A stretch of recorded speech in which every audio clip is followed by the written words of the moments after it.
No gold is not in her. She's a dime. Welcome to another exciting adventure with the Million Dollar Peddlers. I'm Papergoy. My sales have slowed down, as I'm sure many of yours have. But they haven't slowed down as much as a lot of people. And one of the reasons why is I've decided to sell internationally using the Webinterpret. A lot of people tried that early on. A lot of people clicked on the offer going back, 6 months or so, and they got opted into it. And then a lot of people immediately got off of it. Mr. Magazine took them up on the offer probably about three months ago, and he was getting some sales off of it. And I kind of was watching how he was doing various things. And after a couple of weeks of just watching him get sales, I decided it was something other that I wanted to try. He had a contact person over with Webinterpret, so I contacted them and I asked them a few different questions, and they got me signed up, and it actually works out pretty well. What they do is there are 6 sites, I believe, that they sell you across: Australia, Spain, Germany, eBay UK, eBay France, eBay Italy, and I believe eBay Canada, though I'm not positive about that. And what they do is they take 4,000 listings of yours and they put them across each of the different venues. I'm not really certain how they choose that, but they choose 4,000 of them and they put them across the different venues. And it's a 3-month trial period, so there's no charge beyond the regular eBay fees and that sort of thing. One of the concerns that I had was, do these count against my listings? In other words, currently I have 15,000 listings. If you're doing it across 5 different venues, whatever, you're adding 20,000 more listings, I'd be at 35,000. Would I be paying based on that? And they said no. Each of the sites has 4,000 items that you can get listed on it with no additional charge. So it's just costing me my regular store fees, not costing me a dime extra to eBay at any of the locations where the items are listed at. And currently, because of the trial program, I'm not paying anything extra for that as well. So I'm only paying eBay fees when things sell. So I decided to give it a try, and the first day I sold an item for 100 euros.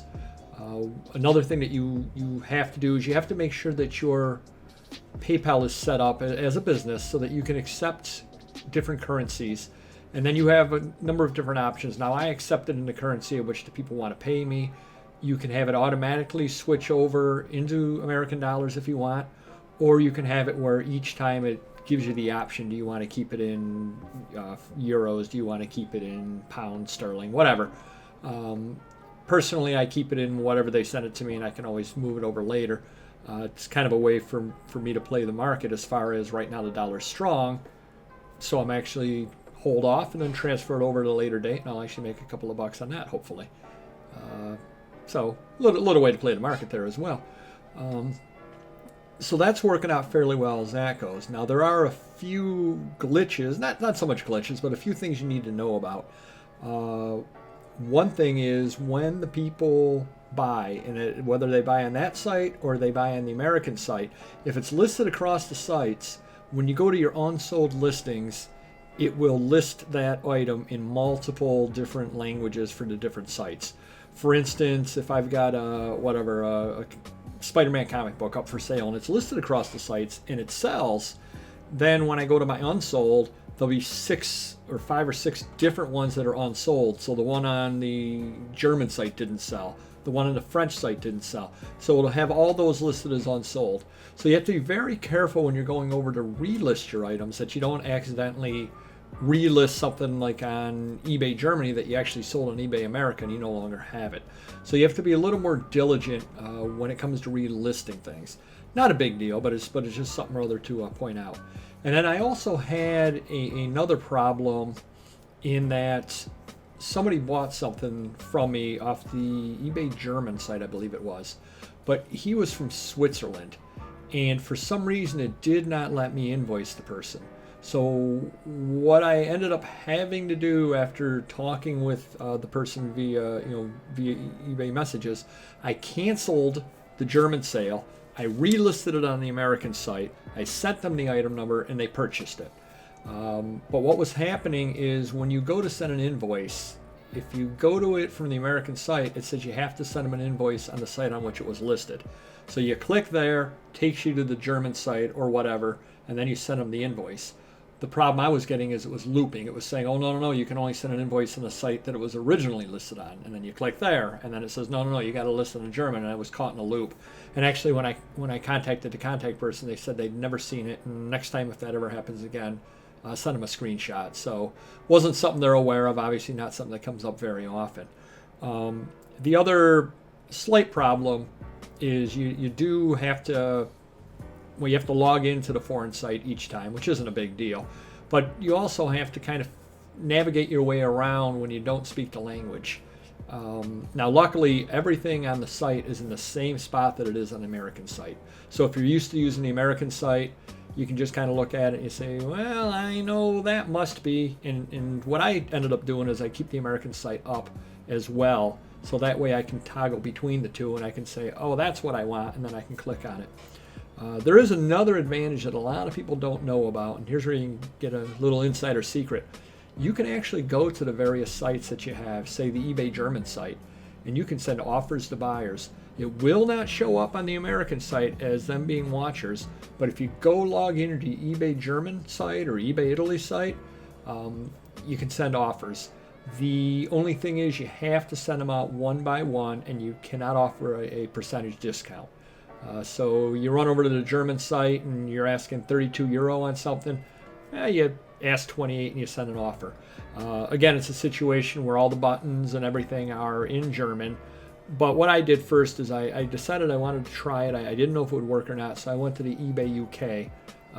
I realize us in England, as they say, are separated by a language because they speak totally differently over there. However, I was able to obviously read their English and say, oh, there's the active, there's this, there's that, and I was able to go through it. And then I went to the eBay Australia, and that's another site there. I went to the eBay Australia site, and again, it's English, I can read it no problem. And then I've got some Spanish and French skills, so I was able to go to those and figure it out. And Italian's close enough that I was able to figure it out. And last but not least, I went to the German site. And again, having gone on the other sites and knowing that, okay, it's here under the active, it's here under the items for sale, it's here, here's where you can make the offers and all that kind of thing. Didn't have a lot of success on it. I believe I sold one item, but on the other hand, it's a sale I would not have otherwise made. So you may want to check that out. Like I said, it's Webinterpret. They give you a 3-month trial. I've made, I'd say, 6 or 7 sales off of it. Cannot argue with that. A couple of $100 extra, $300, $400 extra coming in. I'm not afraid of shipping internationally. When you go to ship, you ship it exactly the same way, and you actually ship it out of your eBay United States. So it shows up as a sold listing in the eBay United States, and you just click on it, print shipping label, just as you normally would. You put it in the post, with the post office, same as you normally would. No changes whatsoever on that end. Again, the only things you need to look out for is it kind of screws you up if you're not paying attention when you're relisting, and you may find a glitch or two here or there. But overall, as long as you know what you're doing on it and give it a chance, you probably will see some results. Because what it is a lot of people from Italy, let's say, don't go onto the American site necessarily to shop for things. Well, now all of a sudden that item is showing up over on their site. So it's brand new items to them, things they haven't necessarily seen before. Granted, the shipping could be kind of expensive for them, but I use calculated shipping. That's what it costs me to ship things over. Oh, there's one other little thing with the shipping, and she did warn me about this. There are some rules that I'm not really aware of, but I remember she had said something or other like on the eBay UK site. She had mentioned that the most they can charge is 11.5 pounds for shipping, so which isn't really enough to send a lot of things over there. But what they do is they automatically increase your listing price. So let's say that I've got something listed for, and I'm not sure what the conversion is right now, but say $25 with $25 shipping, and say that works out to 20 pounds with 20 pound shipping. What they end up doing is $11.50 shipping and $28.50 on the item price. So it winds up being, if somebody pays full price on it, they still pay the 40 pounds. So you haven't lost any money. But she said that's really important to realize, so when somebody makes you an offer, that you're only getting the $11.50 shipping officially out of it. You know, the $11.50 pounds shipping out of it officially. So take that into account when you accept an offer, because you may look at something and go, oh wow, I'm asking 38 pounds on that. Oh, I could take 25, not realizing that you're getting shortchanged on the shipping because they already added it into the item price. So that's the only other thing you have to look out for. Well, like I said, give it a try. Comment below. Let me know how that ends up working for you. And stay safe, and your sales will increase.